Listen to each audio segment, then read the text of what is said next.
আশুলিয়া থেকে নিখোঁজ আব্দুল মজিদ নামের এক কিশোরের সন্ধান এখনো মেলেনি। বৃহস্পতিবার সকালে নিখোঁজের পরিবার গণমাধ্যম কর্মীদের কাছে এসব তথ্য দেন। এর আগে মঙ্গলবার সকালে এই বিষয়ে আশুলিয়া থানায় একটি সাধারণ ডায়েরি করেন নিখোঁজের বাবা মা।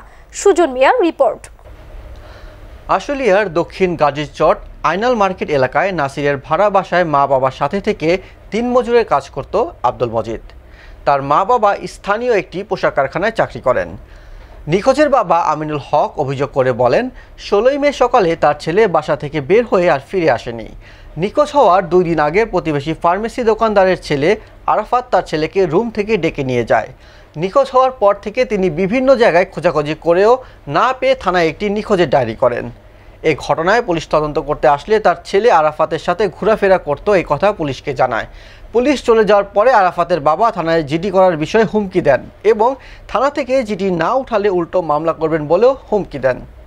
এই বিষয়ে আশুলিয়া থানার উপপরিদর্শক ওমর ফারুক বলেন, নিখোঁজের বিষয়ে জিডি হওয়ার পরে বিভিন্ন থানায় বার্তা পাঠানো হয়েছে। আমি অফিসে যাইতাম, বাসায় থাকতাম না। ওই ছেলেরে রাখার জন্য আমার মেজো ছেলেকে বাসায় রাখতাম। এই ছেলে ফোনে বন্ধু বান্ধবের সাথে ঘুরে না করে জানি না শনিবার 7টার সময় আর খেলার টাকা পাঠাবো, ওই টাকার লাগে পাঠাইছি।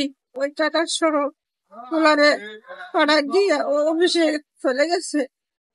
এই ছেলেরে আর সেখান থেকে ছেলেরে পাইতাছি না।